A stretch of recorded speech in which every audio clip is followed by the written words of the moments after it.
नमस्कार, आप देख रहे हैं एनएमएफ न्यूज में आपके साथ शबनम। कोलकाता में ट्रेनी डॉक्टर के साथ हुई दरिंदगी के मुद्दे पर ममता बनर्जी घर से लेकर बाहर तक बुरी तरह फंस चुकी हैं। एक तरफ सुप्रीम कोर्ट ममता बनर्जी को जमकर फटकार लगा रहा है, तो दूसरी तरफ टीएमसी के नेताओं ने ही ममता बनर्जी की कुर्सी हिला डाली है।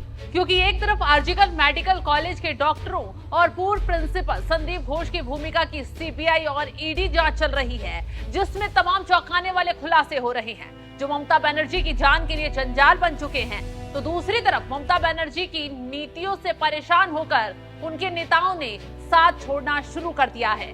बड़ी खबर ये आ रही है, टीएमसी के राज्यसभा सांसद जवाहर सरकार ने इस्तीफा दे दिया है। कोलकाता रेप केस में ममता बनर्जी के रवैये से परेशान होकर इस्तीफा दिया है।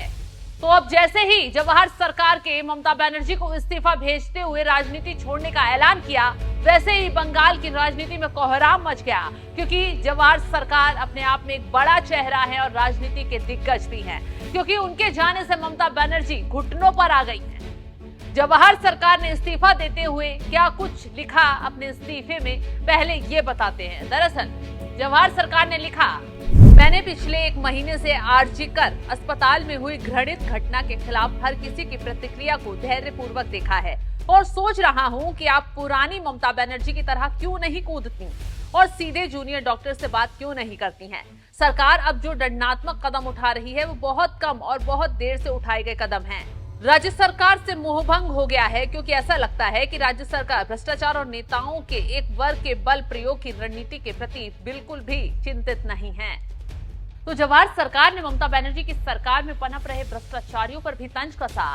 दरिंदगी की बढ़ती घटनाओं पर ममता बनर्जी के ढीले रवैये पर भी सवाल उठाए और सरकार के अंदर क्या चल रहा है इसकी भी पोल खोल कर रख दी।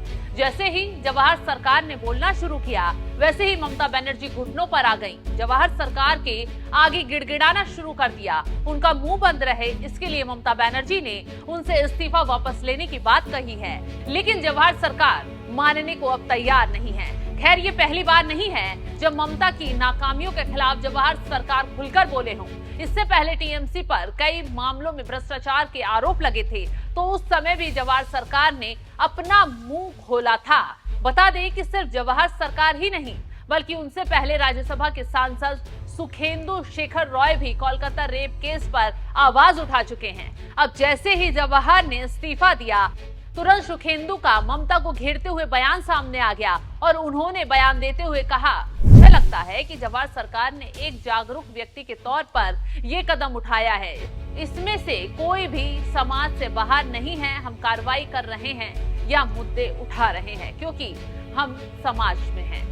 इससे पहले टीएमसी नेता कुणाल घोष ने भी अपनी ही सरकार के खिलाफ आवाज उठाई थी और तो और पीड़िता के पिता से बात करते हुए ये स्वीकार भी किया था कि हमसे कुछ गलतियां हुई हैं। यानी कि सीएम ममता बनर्जी और उनकी पार्टी शायद हालात की गंभीरता को समझने में चूक गई और यही वजह है कि विपक्षी पार्टियों की कौन कहे, अब टीएमसी के नेता अपनी ही सरकार पर सवाल उठा रहे हैं। यानी कि अब ममता बनर्जी के नेता उनके खिलाफ खुलकर मैदान में उतर आए हैं, जिससे ममता बनर्जी की घबराहट लगातार बढ़ती जा रही है।